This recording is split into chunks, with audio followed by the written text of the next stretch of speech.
Narumpayu Newskum, ka channel nam daki padba, ka Brill Newtarp.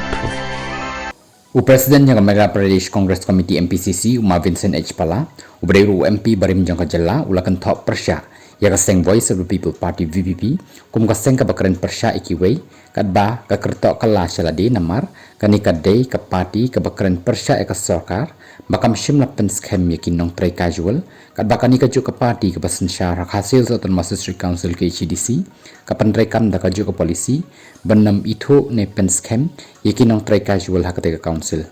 Ke VPP ke pertasla persya eka sorkar jela, kebakan taj ban penskem ne itu yakin nong tray casual henry, kani kaju ke party kebasan syar ke HDC, kapan rekam da kani kaju ke polisi, rengkat berkajingkran penkesan pan. Baka jinglek jongki ke badai.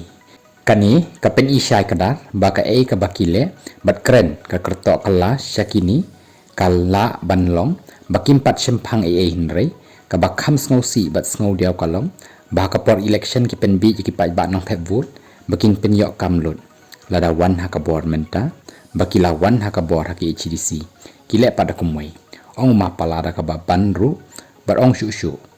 kila syupen bi ki briu da ka pen ngai ba kitang yok ban sensyar kin pen yok kambet ki samna uma pala ulaya thuru ya ka jing baga ki HDC ka ya kenduk menta hakaliang ka pisa tengka naduk basensyar ka VPP uang menchua ka ki HDC ka biang bha ka pisa tengka henre kumbalong menta kamlong shu kumta kim shim dan pisa satya banyak pisa haban treshitam pen kre ki project bapher bat pha syaka sarkar pedeng ne sarkar jela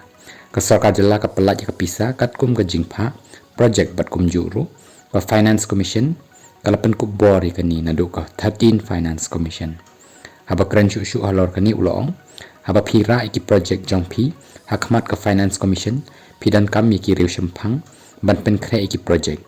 bat jing mang pisa bat men iru ya ki daw balai pidan kam pisa kidan ki project jong ki Masistry Council EDC kum ka jing penek pensa ya ka ki club ki betap ke culture ban bo ki museum nrei halor kani dan kam ban biang ka rukom bo jing terwa ban syusyong klikiti bat ap kemang ya ka pisah